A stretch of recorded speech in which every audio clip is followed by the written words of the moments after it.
आज के अध्याय में मैं आपके साथ चर्चा करूंगा कि आशुलिपि में प्रारंभिक हुक अथवा आंकड़े आशुलिपि में किस प्रकार बनाए जाते हैं और उनका किस प्रकार प्रयोग किया जाता है। यानी वे हुक अथवा आंकड़े जो बनाए किसी भी रेखा के शुरू में जाते हैं लेकिन पढ़े उस रेखा के बाद में जाते हैं, प्रारंभिक हुक अथवा आंकड़े कहलाते हैं। आशुलिपि में प्रारंभिक हुक अथवा आंकड़े व्यंजन र, ड और ल के लिए लिखे व पढ़े जाते। इससे पहले सवृत में, सवृत में, शतचापृत में व अर्धवृत व में ये अगर कहीं किसी भी शब्द के शुरू में आए हैं तो शुरू में बनाए गए हैं, कहीं किसी शब्द के बीच में आए हैं तो बीच में पढ़े गए हैं, यदि किसी भी शब्द के अंत में अगर बनाए गए हैं तो अंत में पढ़े गए हैं। लेकिन प्रारंभिक हुक अथवा आंकड़े बनाए रेखा के शुरू में जाते हैं और पढ़े रेखा के बाद में जाते हैं, इसलिए इनको प्रारंभिक हुक अथवा आंकड़े कहा जाता है। जैसे सक यदि शब्द के शुरू में आया तो शुरू में बनाया गया, कसक बीच में आया तो बीच में पढ़ा गया, कस अंत में आया तो अंत में ही पढ़ा गया। यदि अर्धवृत व आया, वर शुरू में लिखा और शुरू में ही पढ़ा गया। यानी ये हुक और वृत्त और अर्धवृत्त ये बनाए शुरू में गए हैं तो पढ़े भी शुरू में गए, लेकिन प्रारंभिक हुक बनाए रेखा के शुरू में जाते हैं और पढ़े उस व्यंजन रेखा के बाद में जाते हैं। यानी कहीं भी किसी भी शब्द में यदि व्यंजन के बाद र, ड, ल आते हैं तो जिस व्यंजन के बाद र, ड, ल आते हैं उस व्यंजन रेखा के शुरू में ये हुक बनाए अथवा आंकड़े बनाए जाते हैं। अब सबसे पहले आते हैं इनके बनाने के नियम। किसी भी सरल रेखा के शुरू में यदि हम एक दाईं गति से छोटा हुक बना देते हैं तो वो छोटा हुक व्यंजन र और ड का योग करता है। जैसे कर यानी कै, ये दाईं गति से हुक बनाया गया, ये कै रेखा गई, ये हुक और ये कै रेखा, यानी ये बनाया प्रारंभ में गया है और लेकिन पढ़ा यहां बाद में गया। कर, चर रेखा के शुरू में, तर,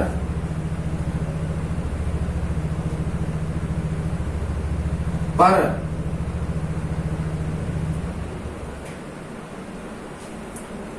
यानी कहीं भी किसी सरल रेखा के शुरू में अगर आप दाईं गति से एक छोटा हुक बना देते हैं तो ये छोटा हुक व्यंजन र और ड का योग करेगा। यदि प्रारंभ में एक छोटा हुक आप बाईं गति से बना देते हैं तो वो व्यंजन के बाद ल का योग करेगा। जैसे कल, ये बाईं गति से सवृत की तरह कल, चल बाईं गति से, तल बाईं गति से, पल ये बाईं गति से। वक्र रेखाओं के साथ वक्र यदि वक्र रेखाओं के शुरू में आप एक छोटा हुक बना देते हैं तो वो छोटा हुक र और ड का योग करेगा। जैसे लिखते हैं मर,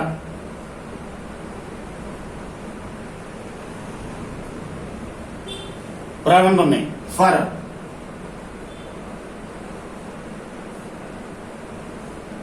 नर। इसी तरह से यदि वक्र रेखाओं के शुरू में आप एक बड़ा हुक बना देते हैं तो बड़ा हुक ल का योग करता है। जैसे मान लिया आप लिखते हैं मल, ये बड़ा हुक, फल बड़ा हुक, नल, नल बड़ा हुक। सरल रेखाओं के साथ किसी भी सरल रेखा के शुरू में यदि आप एक छोटा हुक दाईं गति से बना देते हैं तो उस रेखा के साथ र और ड का योग हो जाता है। यदि प्रारंभ में एक छोटा हुक बाईं गति से बना देते हैं तो उसमें ल का योग हो जाता है। वक्र रेखाओं में है, वक्र रेखाओं के शुरू में यदि छोटा हुक बनाते हैं तो र और ड का योग करता है। यदि वक्र रेखाओं के शुरू में बड़ा हुक बनाते हैं तो वो ल का योग करता है। प्रारंभिक हुक व्यंजन रेखा र के साथ प्रयोग नहीं किए जाते हैं। यदि इसके साथ बाईं या दाईं गति से वृत्त बनाते हैं तो ये य या व रेखा लिखी जाती है, तो इसलिए व्यंजन रेखा र के साथ प्रारंभिक हुक प्रयोग नहीं किए जाते।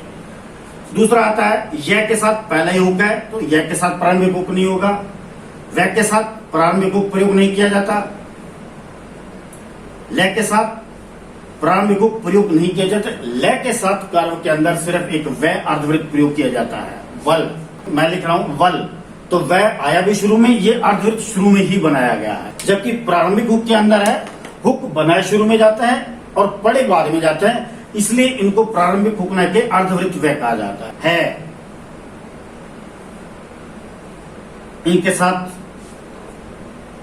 प्रारंभिक हुक प्रयोग नहीं किए जाते। यानी व्यंजन रेखा र, व्यंजन रेखा य, व्यंजन रेखा व, व्यंजन रेखा ल और व्यंजन रेखा है के साथ प्रारंभिक हुक प्रयोग नहीं किए जाते।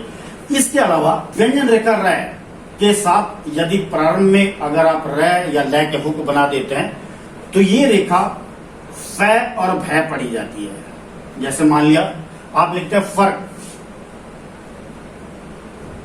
फर्क आप ये भी लिख सकते हैं, फर्क आप ये भी लिख सकते हैं, फर्क। इसके अलावा व्यंजन रेखा स के साथ यदि आप प्रारंभिक हुक बना देते हैं तो ये प्रारंभिक हुक बनाने पर ये रेखा ट वर्ग की रेखा भी पड़ी जाती है। जैसे टर्क, ये टर्क। यानी व्यंजन रेखा र, य, व, ल, है के साथ प्रारंभिक हुक प्रयोग नहीं किए जाते। इसके अलावा यदि व्यंजन रेखा र के साथ आप प्रारंभिक हुक बना देते हैं तो ये रेखा र के साथ साथ फ और भ भी पड़ी जाती है और साथ ही स के साथ यदि प्रारंभिक हुक बना देते हैं तो ये स के साथ ट वर्ग की रेखाएं भी पड़ी जाती हैं। व्यंजन रेखा श के साथ यदि र आता है तब र हुक बनाते हुए रेखा ऊपर से नीचे लिखी जाती है। यदि इसके साथ ल आता है तो हुक बनाते हुए रेखा नीचे से ऊपर लिखी जाती है। यानी कहीं भी स के साथ यदि आप र हुक बनाते हैं तो रेखा ऊपर से नीचे अधोगामी रेखा, यदि व्यंजन के साथ आप ल हुक बनाते हैं तो रेखा नीचे से ऊपर लिखी जाती है। अब आते हैं इसके ऊपर स्वर देने के नियम। मान लिया हमने लिखा है कर, ये कल। अगर जहां आप प्रारंभिक हुक र या ल बनाते हैं तो उसमें स्वर किस प्रकार दिए जाएंगे? स्वर की स्थिति होगी या तो स्वर इससे पहले होगा या इसके बीच में होगा या स्वर अंत में होगा। यानी 3 स्थितियों में स्वर हो सकता है। यदि मान लिया यदि अकर लिखा है, व्यंजन से पहले यदि स्वर आता है तो जैसे आप आशिल्पी में पहले लिखते हैं आप व्यंजन रेखा से पहले स्वर लगा सकते हैं, अकल।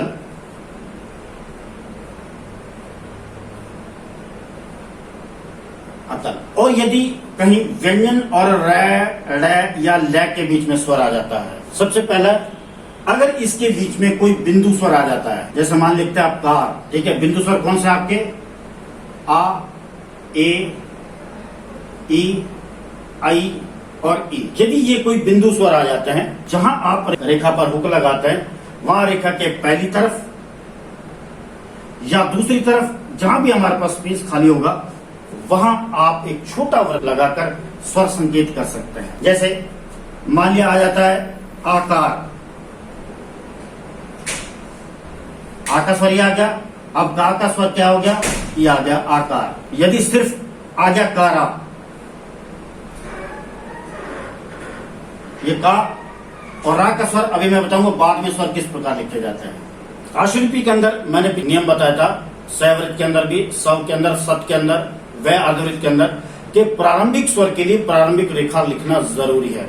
लेकिन यहां क्या है, जैसे मान लिया आपने अकर लिखा है, यहां जहां हुक हम कै रेखा पर बनाते हैं वहां ए के लिए हमने कै रेखा लिखी है, इसलिए कैसे पहले हम ये स्वर लिखते हैं। मार या माल, रेखा आ का स्वर ये आ गया मार। मार्ग,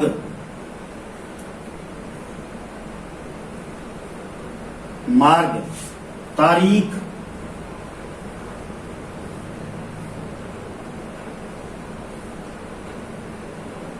तारीख। मिलना,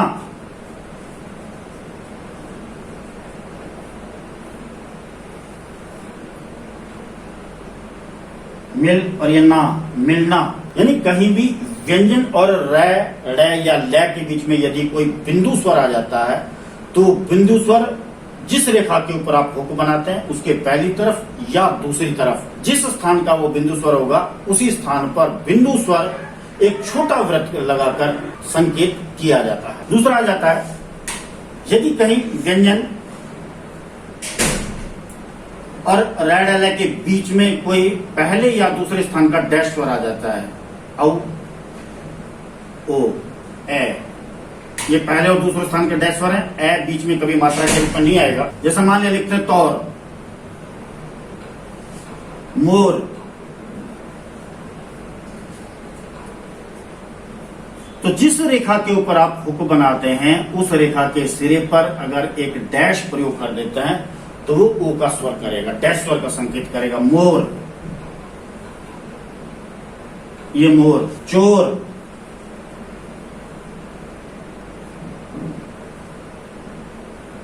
यदि व्यंजन और रैडले के बीच में यदि तीसरे स्थान का डैश स्वर आ जाता है, तीसरे स्थान के कौन से डैश स्वर? ऊ और ऊ के, जैसे कुल, मूल, लेखा ऊपर कै, जिस रेखा के ऊपर आप हुक लगाते हैं उसके अंतिम हिस्से को एक डैश से काट देते हैं। कुल, मूल, बिगुल,